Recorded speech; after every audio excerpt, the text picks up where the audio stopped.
Okay, everybody, we will kick things off and get going. Welcome. Thanks for spending a little bit of time on your Thursday to join us today. I think you'll find this quite interesting. This webinar focuses on time savings for Microsoft 365 administrators and people managing their environment, especially hybrid environments or multi-tenant environments. That's when it gets very time consuming. So we're going to show you some tips and tricks and focus in on a tool set to help you save time. So my name is Carl Sand. I am the product marketing manager here at Whitetria. And I'm joined today by one of our product specialists extraordinaires, Sonia Bernardjan, and she's going to do the deep dive demo and help me answer any of the technical questions that you guys have at the end. So the agenda, here's what we're going to cover the next probably 45 minutes or so, with plenty of time for the last section there in Q&A. At the very top, who we are if you're brand new to Whitetria and don't know much about our background, how long we've been building these type of tool sets for IT groups and service providers. We'll fill you in real quickly. And then get into the story. A couple setup slides. We're going to go quickly and jump right into number 4, which is demonstrate specific use cases and show you and tell you about how we can save you a lot of time during the week for your administration tasks and your kind of day-to-day management, reporting, updates, onboarding, offboarding, everything you do around managing your Microsoft 365 environment in one tenant or multiple tenants and your on-premises Active Directory environment. We'll show you that. We'll do a little recap and then go into Q&A. But just wanted to remind everybody to put your questions in the chat window. We'll be monitoring that throughout this. We'll try to answer them immediately in there or maybe modify the demo a little bit to cover your question and answer to your question, but we'll definitely answer them at the end. So before you forget, when it comes top of mind, make sure you post it in the chat window. So a little bit about Whitetria. We've been in this business building ISV tools for 22 years now. So quite a bit of experience. I've had customers all over the world use our tool sets. We started originally in the IBM space for Lotus Domino, another collaboration platform, but about six and a half years ago, we transitioned and started to build all that same functionality, all those capabilities into a Microsoft supporting tool set called Sapio 365. It's on version 3 now, and that's what we're going to showcase and talk to you guys about today. So where does this all come from? Saving time. Usually, when you think about time savings as an IP person, it's about processes, innovating those processes, automating, leveraging technology that's available to kind of get away from the manual, slow manual way of doing things. So this quote actually comes from Ben Franklin, early diplomat, statesman. I think you guys have seen this picture before. You might be more familiar with this picture of Ben. And this is his quote: "You can't get time back. So once you overcommit, spend too much time doing something, that is time spent that you'll never recover." So that brings up kind of an interesting metaphor that I'm going to switch over to and put it in the concept of your guys' day-to-day admin tasks. So the leverage of, you've heard of the old saying, time is money. Well, what about spending too much time or over allotment of time is the same as money down the drain? So there's poor Ben Franklin going down the drain, feeling sad if you overspend way too long on your administration tasks when you don't need to. There are other ways. So what are examples of this? Let me give you a couple. So reporting, being able to see everything together, pull a report together, but it has data from different workloads on Microsoft 365 and maybe on-premises Active Directory, pulling all those together, doing all your updates manually one at a time, switching between the different admin center portals. I think you guys are getting the gist of how this all works. Time spent, with the slow manual way. And if you ever want to automate anything, guess what? You got to write your own custom complicated PowerShell scripts, and you're probably the only one that can run those and troubleshoot those, so it all falls back on you as the senior administrator to get the work done. Well, all of this stuff kind of prompted us to build a tool set, to build all of those capabilities into a single pane of glass to make your time go much faster when you're trying to get your day-to-day activities done. So going around the horn here, full visibility and total control. You can see everything on a single screen, find the issues that you want to update, and make bulk changes quickly without having to do them one at a time. And then in the lower left there, going around in the circle, what if you want to bring other people to help you? Well, you don't want to give out global admin rights to someone on the help desk, but we allow you to securely delegate those tasks down to the help desk or, less experienced administrators and control exactly what they can and can't do. So the tool that you hear about today, and we'll actually focus in on the demonstration, is called Sapio 365. Now, Sapio's Greek stands for intelligence, enlightenment, wisdom, and that's what we're trying to provide to you. Now, the tool does so much. I mentioned earlier, it's been in the market for about 6 years now, and over the course of that time, listening to customers, other IT administrators around the world, and MSPs, service providers, we've built out tons and tons of functionality into this tool set. We can't go over it today, but if you want to break it down into categories, it's these 4 you see on the screen. Doing a better job of license management, all the administration activities, how to make those faster and more automated, all the reporting and monitoring you want to do, and helping with the security and compliance offerings. So don't just listen to me. Here's an example from a customer of ours. So they started using Sapio 365 just over a year ago. It's a outdoor supply company based in Phoenix. Just over 1,500 users, so right in that SMB space. They have their own IT group. They manage their Microsoft 365 environment, and they were spending way too much time doing offboarding and onboarding. So they wanted to automate all that. They wanted faster reporting capabilities. They wanted to do bulk updates. They weren't PowerShell gurus, nor did they want to become them, but they wanted to, faster way to get stuff done. And kind of the ROI that they learned right away is they could do a better job of managing their licenses right out of the butt. Right after installing Sapio 365, they used our reports, found 90 inactive accounts. They were able to recover those licenses and save $12,000 for the year and never fall back into that issue where you have overspend on licenses that you're not using and you don't need. So much better job of proactive license inventory management. But here we go. Here's the fun. Here's where you guys all showed up. You want to see this in action and you want to map it against what you're doing on a day-to-day basis. And a demo speaks a million words. So we've got 4 use cases for you guys that we're going to map out and do as individual demos. And during each 4 of these, I want you to be thinking of questions and posting them in the chat window. And these all focus on time savings. So be thinking about, well, how long does it take me currently to do this stuff if I have to do it? Number 1, what if you had full visibility of everything at your fingertips? Not just the users and accounts from both sides of the cloud, on premises and Entra, but groups as well. And what if you could make 10, 50 updates in a single click instead of going one at a time serially? Then offboarding. Here's a good example of a multi-task activity. All the stuff that happens during an onboarding process. We allow you to link all that together and show you how it works in an audited job to get it done very, very quickly instead of spending maybe an hour or longer doing it the way you guys do it manually today.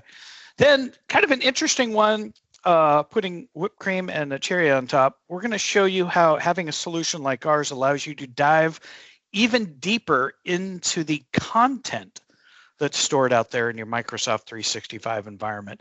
We're going to show you OneDrive as an example here, but you can think about it in terms of SharePoint content, as well as email, mailbox content, being able to deep dive into there when you need to for the right person and give you that crystal ball effect and see what's in there, find issues, troubleshoot them, and fix them.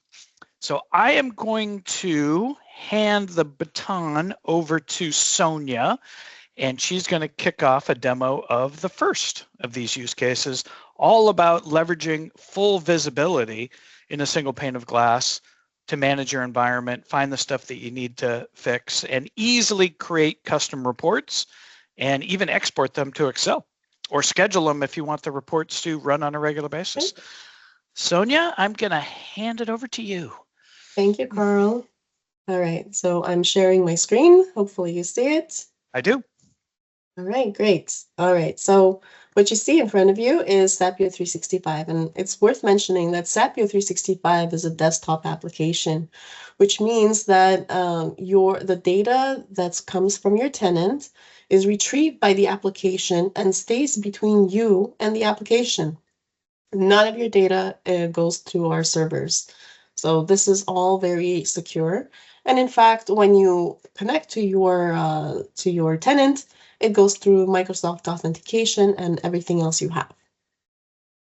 So now you see that we have several entries, points of entry, users, groups, SharePoint online sites, and some other ones. And what I'm going to show you is concentrated mostly on the users, but it pretty much pertains to all the other data entry points as well.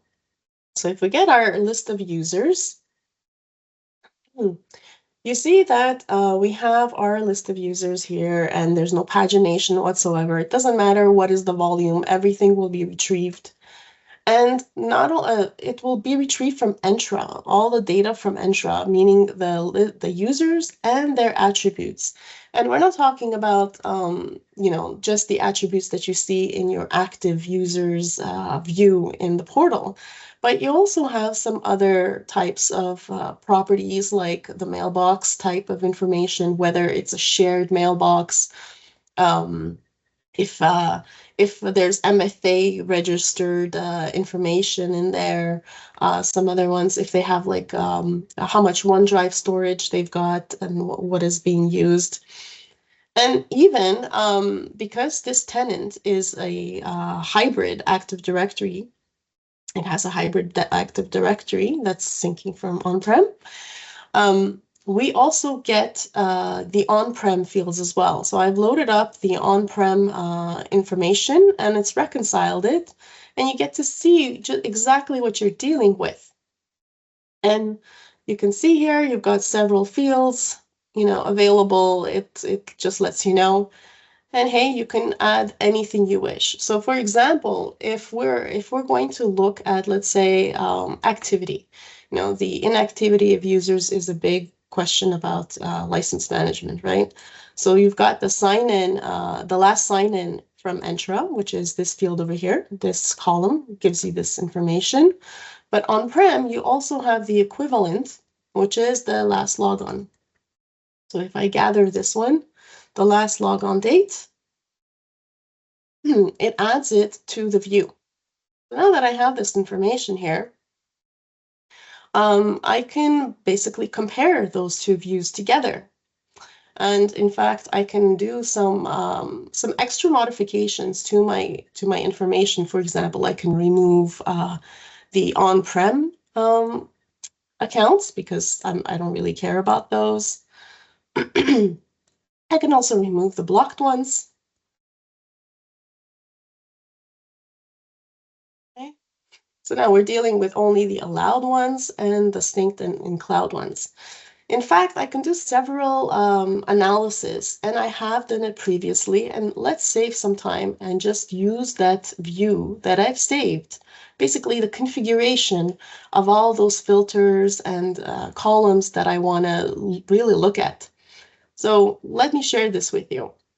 So from here, this is my list of views, and this is the view that I wanted to show you. Basically, as you see here, the same filter that I applied, I also removed the guests because we don't care about guests maybe at this point. And so here I've got my list of my accounts, and they are grouped. I don't know if you noticed over here, there's a header. Basically, in this header over here, this column, we've grouped all the entries by this column. So just by drag and dropping it over to here. Now, what does that give you? Well, let me just collapse everything so you get a better idea of what it looks like. So this tells me these accounts, this is when the last time that they've been active, you know? It's a good way of getting an overall view of everything. And I don't know if you've noticed, but for each of these categorizations, there's actually a number here. And this number represents the value of the licenses that the accounts are assigned. So it even calculates to you how much money is being spent on licenses for people who haven't signed in a very long time. In fact, why don't we just do you can create a filter on the last signed in date and say, okay, people who haven't signed in the last month. So 1 month, and we're going to hide everyone who has signed in the last month. So you'll see that the categories have disappeared and only the really old ones have remained. So it gives you a very good indication of what you have here and how much. Now, once we have this, it's very simple to export this. All we need to do is come here and export it to Excel. And once we export it, it will actually even open the file up for you. And look at that, it looks exactly just like the grid. Yeah, it's nice. It saves all the cool formatting that you do in the grid, including color scheming it. Very cool. Exactly. And you can do the same thing for groups as well. So from here, I can get my groups. And here you've got the groups, and I've loaded the on-prem information as well. So we'll have all this information here. And again, you get to see which ones are synced, which ones are on-prem. And you can categorize them by the type of by the types of groups they are, their sync status, basically. Or you can even switch to another view, because here you've got some document library. So I've created another view here for you. Well, actually, there was one already that's created. It's the library storage information. So what it it just added some columns over here for any groups that have a storage, a SharePoint storage enabled. And you can see here the storage used. So it's a really nice way to see the groups that are using a lot of storage. In fact, I can just save this. I can create a filter on it. Let's say a number filter. And I'll say greater than 12 gigs, which is about roughly 12 billion, I guess. Let's see. Okay, and if I apply it, there's your heavy users right there. This is my groups that are just using a lot of storage. I mean, obviously the number should be bigger. So once again, you could also export this. Anything you see in the grid can be exported. So this is like the summary of the full visibility that Carl was talking about. And just to recap real quick, Sonia, any of these reports or views of the data can be scheduled to run on a regular basis and emailed out, correct? Absolutely, absolutely. It's all it's automated for you. All you need to do is create the view that you want, and then you can schedule it, and it'll bring it up, build it with real-time information, export it, and send it to you in your inbox. Very nice. All right, let me share my screen out. Let's move on to the next cool use case to demo. Bulk updates. Okay. So bulk updates. Yeah, so guys, these requests come in from left, right, and center. A lot of requests from the help desk, and you have to like spend time in the afternoon, and instead of just doing it one at a time using the Microsoft tools, our tool allows you to save all that time and just click them all together and choose to make those changes, whether they're on-premise updates in AD or in the cloud, and then trigger a synchronization to happen between the two. And the big thing that I do want Sonia to definitely show you guys is logging. What you change is logged in a couple different ways, and that's what makes this an interesting solution for IT admins. Okay. Let me share my screen one more time. So here we're back to the user's view. And what we're going to do to demonstrate this, what Carl just spoke about, we're going to look at the department name. So the department name on in Entra, for example. So here I'm just looking up the value in order to add it to my view. So here I've got my view, department, and I have my my other one in on-prem department here. Actually, I don't know why I'm doing this. I already saved the view. Carl, you see? Yeah, good for you. You're fast. Well, I'm trying to save time, but I always feel like I have to explain how I got there, you know? So here, I basically did a bunch of, I removed all the on-prem accounts here using a filter, and I grouped them by the sync status so that you can see which ones are synced and or in the cloud only. And I also grouped the second level by the department, and this is the Entra value. So if we just let me just expand it to the first level, then we get to see all the different things. So I don't know if you notice, but let's look at our synced ones, for example. Like you can see that there's some inconsistencies right away just because we categorized this field. You can see that sales, there's difference the way that it was written. Maybe it was entered wrongly or something. So let's remedy this. So all we need to do is basically select these people. And here we've got their on-prem field too, just so that we can compare. All right, so we'll select these people, these users, and we will edit their field. And since it's on-prem, we choose that. We'll look it up, the attribute over here. And we will put sales so that it's all going to be consistent.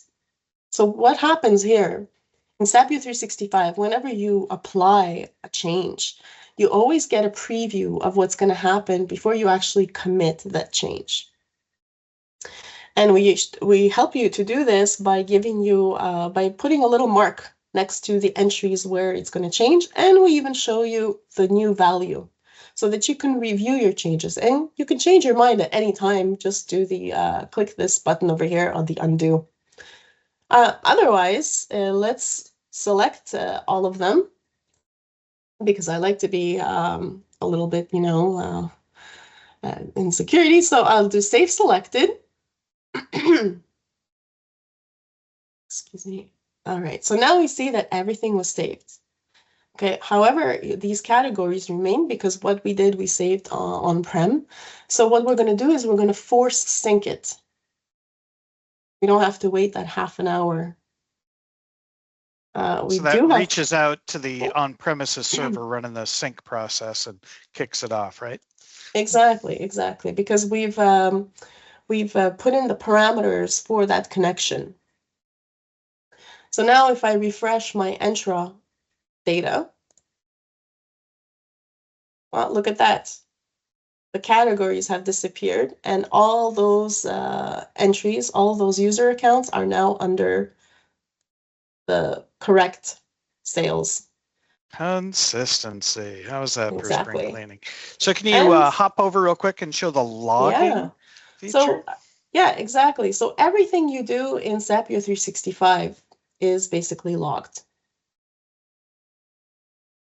Okay, so whether you change something or if you access information, it's always logged. And what's even better is that it tells you what was changed. So it has the previous value of the field in case you need to change anything back. Yeah, exactly. And it basically, if your other colleagues are using Sapio 365, or it's very easy to do an audit on how it's been used to manage your tenant. Yep. Real quick, Sonia, that next column over, it's blank in here, but can you explain real quick how you can force the users, the administrators, to put in a matching ticket number? Sure, this is like a preference. I can set a preference in the section over here that every time you want to do a save, it's going to ask you, can you give me a ticket number? And if you do give the ticket number, it's going to add it to whatever action you did. And this is a good way of reconciling what you do in Sapio 365 and your own ticketing system, whatever it may be. Fantastic. All right. Thanks, Sonia. I'm going to share my screen out again. We're going to talk about automation now. So a common task that everybody does, hopefully not too often, maybe once a week or once every other week, is offboarding. Now it's the same as onboarding, right? A lot of different activities that occur as part of an offboarding or onboarding process. And what we provide is the ability to link all of those tasks, processes together into a master process. We call them jobs, and automate the entire process flow.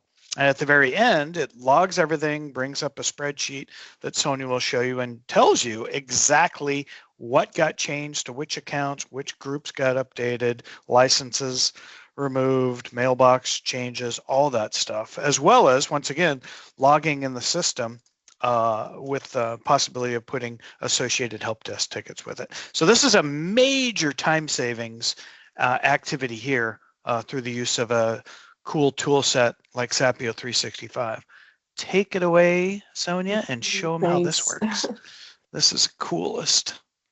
And it's worth mentioning that the offboarding automation was really built by users of Sapio 365, admins like you, because everybody has different process to offboard users, and so you need to be able to choose what you need. So here we're back to our users list. And on the left side, see there's a job center. This is where we have a whole bunch of different automations. Some of them are reports, some of them are actions like the offboarding. So let me just look for one, for the offboarding one. And here's my offboarding. But before I do that, let me select the users I'm going to offboard. Because I'm going to select only 2 for this demo. However, I'm going to select them from a file because I wanted to show you that you're able to offboard or do anything really if you have, 2 users or 200 users. It doesn't really matter because you don't necessarily need to scroll down and find the entries that you want to change.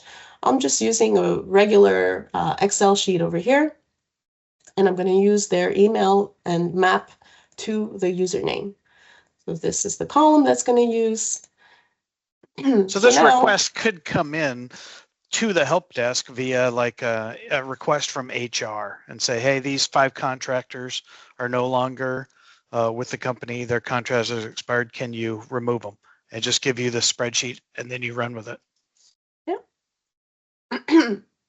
So here I've clicked on that user offboarding job, and now I've got options to pick. So here are the list of my selected users that I have. And then I look at my options, the standard blocking sign-in, resetting password. You can even put litigation hold if you wish. You can add a prefix to the name. If they are synced accounts, you can move them to another OU. If they're cloud accounts, I mean, it doesn't really matter. It takes both into consideration. You can offboard synced or cloud accounts.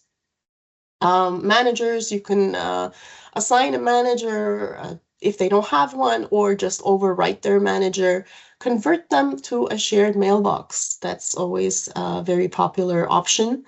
And then delegate that access to that mailbox to either their manager or to someone or to a security group. You can also copy the action that these people have on other mailboxes in case, let's say, that they're being their job is being handed off to someone else and they need the same access as the offboarded members. No, but what we're going to look at in this demonstration to remove the licenses that they have and also the groups. And let me uncheck this so that you can clearly see that you can pick what type of groups, including the on-prem groups. So a very quick way, let's just remove them from all the groups. Select them all. Get rid of them. Right. And then you've got also another option here to actually download the content from each user's OneDrive and then upload it to a upload it to a team and to a team channel which is created using the user's name. Maybe this will be easier to understand. So let's do this, and you'll see how it's going through the process, and it's telling you exactly what it's doing. Right now, it's just gathering the information. So think about it, guys, without this automation in place, how long it would take you manually to do this one user at a time to go through all of these steps. Right. Because these are synced users, so it's removing them from the groups that they have on premises, their on-premises memberships, and it also has to remove them from their from the intra groups as well, like teams, for example. And you'll get to see a summary of everything that's been going on over here, of all the groups that have been removed in an Excel file generated at the end. Yeah, so it's great for audit purposes or to, link it to the help desk request.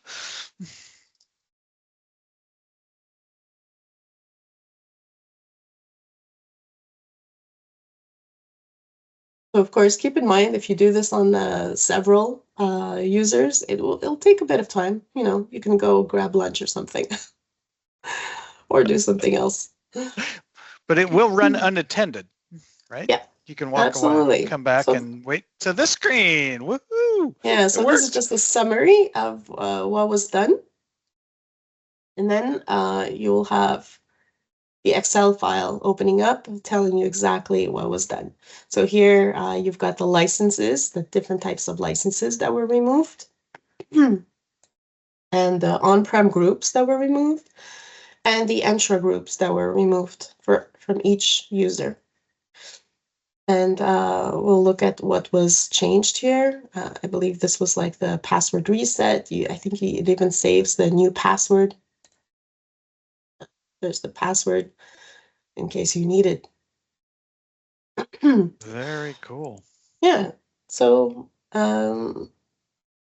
this is very, very handy, and this is something, and it's worth noting also that whatever options that you chose are going to remain sticky. They're going to remain that way until you change them. So you so it's like a template. The next time you run it, it'll have the same things. Exactly. So you can be quite consistent in the way that you offboard. Fantastic. Okay. Well, have a sip of tea.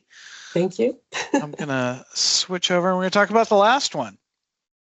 So we went over automation with the offboarding example. The onboarding works kind of the same way, but now we're going to go a little bit deeper, guys. This is really cool.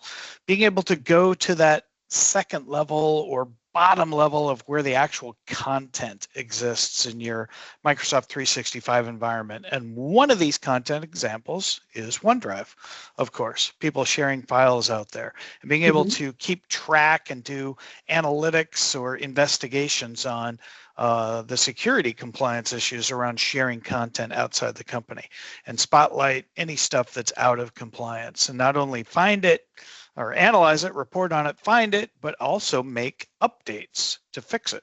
So let me hand the baton back over to Sonia and she'll show you how this works. Thank you. Okay, so here we've got our list of users one more time. And what we'll do is we'll just select two of these users, Alex and Adele. And if you'll note over here in this section, these are all the relationships and content that you can manage. So you can manage groups, licenses, and then the user's content, OneDrive files, the messages, the permissions, even the inbox rules, if you wish. So let's retrieve the OneDrive files of Adele and Alex.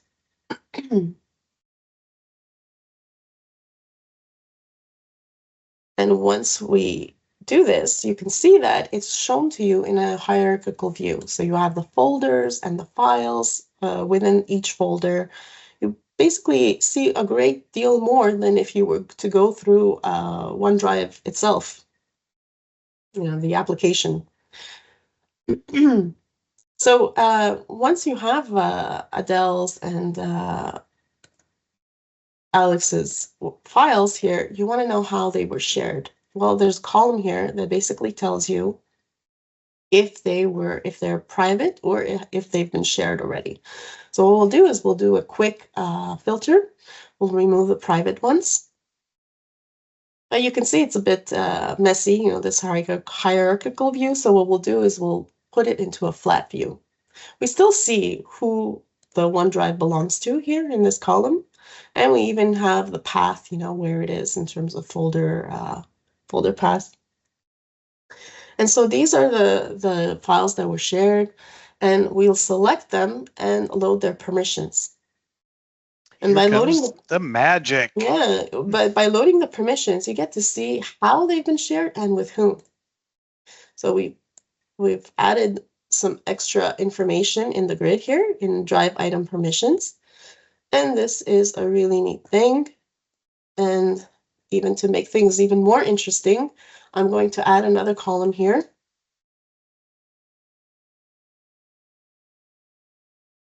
Granted to username, or actually email. That's the better one. Okay, so I added this column because this will give you a very nice indication of who it's been shared with. Now, very simply, if you're looking for external shares of any kind, you can do a filter on this. So before I do this, let me just select everybody here, and I'm going to explode the values because they're multiple values. Multi-valued field, yeah. Yeah, and exploded twice. Okay, so now we've got them exploded, and you have maybe some duplicate of the files themselves, but it doesn't matter for the purpose of what we want to do. And what we're going to do is we'll put a text filter that basically will say does not contain the domain, the current domain, which is SYGX. Once applied, you get this view over here. So basically, if it's been shared externally or shared with who knows who, then it's going to be shown in this view. And then, you can go ahead and say, I want to create this view and say shared externally and save it.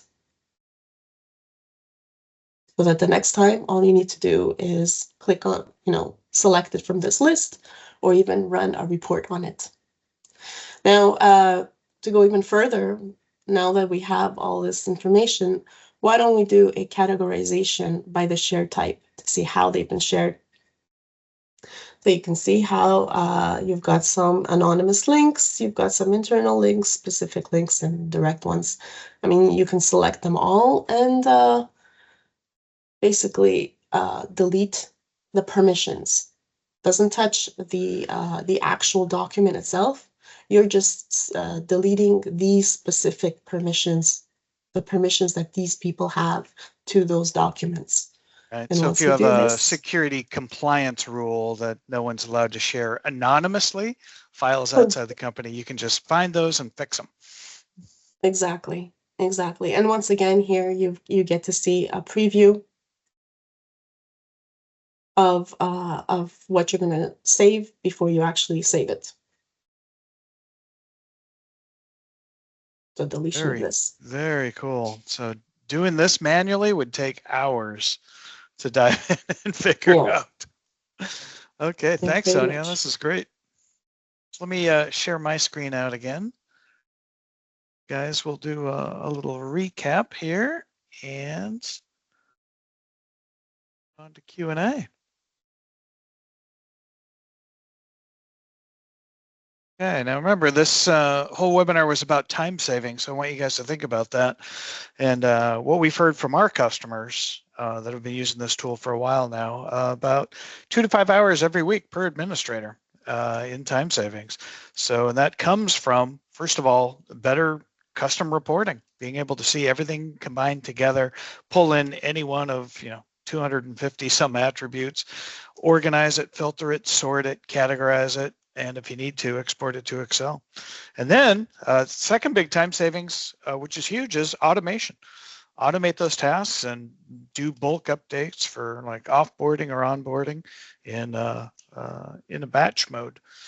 And one last thing is on the far right-hand side there, most of our customers identify right away an immediate ROI using this solution because they can identify very quickly the licenses that they can reharvest and optimize their inventory of licenses and then start that on a regular basis. I showed that in our customer case study example where they were able to find almost 100 licenses they could recoup and stop overpaying Microsoft for that. So Sapio, as Sonia described, it's very easy to deploy. It takes about 5 to 10 minutes to set it up. The data is in your environment. It's not hosted in the cloud anywhere. It's encrypted on premises, wherever you guys want to put it. If you want it just on your own computer, if you're the single administrator for a small organization, that's where it'll be. Or you can set it up in a collaboration mode, which puts it in a shared database.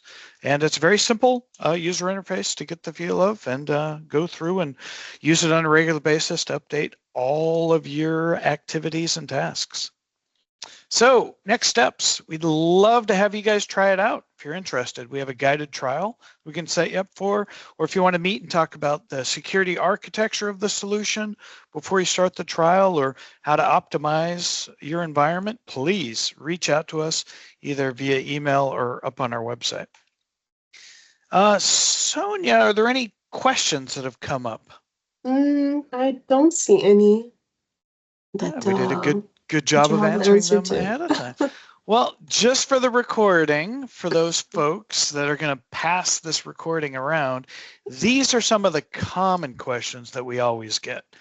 As you guys might know, Microsoft has a more high security version of their tenants called GCC High. It's for organizations, service providers that work with the Department of Defense. And yes, the answer is yes, our solution does work for those super secure tenants because of our architecture and the API calls that we use for GCC High. So if you guys either support an organization that has one of those tenants or you yourselves have a GCC High tenant for a subset of your organization, we can help you. Next common question. And I think we showed this during the demos. All the admin activities are logged into the system, and you can actually force the administrators, people on the help desk using the tool, to include a trouble ticket, a tracking ticket number, so you can rectify it with all the help desk tickets that come through to see when stuff got updated, exactly who did it, when, what it got changed to. Pricing for the solution is very simple. It's built off of the number of licensed, actual production licensed Microsoft 365 users in your tenant. That's it. And love to provide you a quote or answer any questions around the pricing. Is very simple. So if there's no other questions, I'd like to say thank you for joining us today, spending some of your time on Thursday. And we will be creating a copy of this recording and sending it out so you can share it with your colleagues or rewatch it if you want in the future. Carl. Yeah. Carl, there's a couple of questions that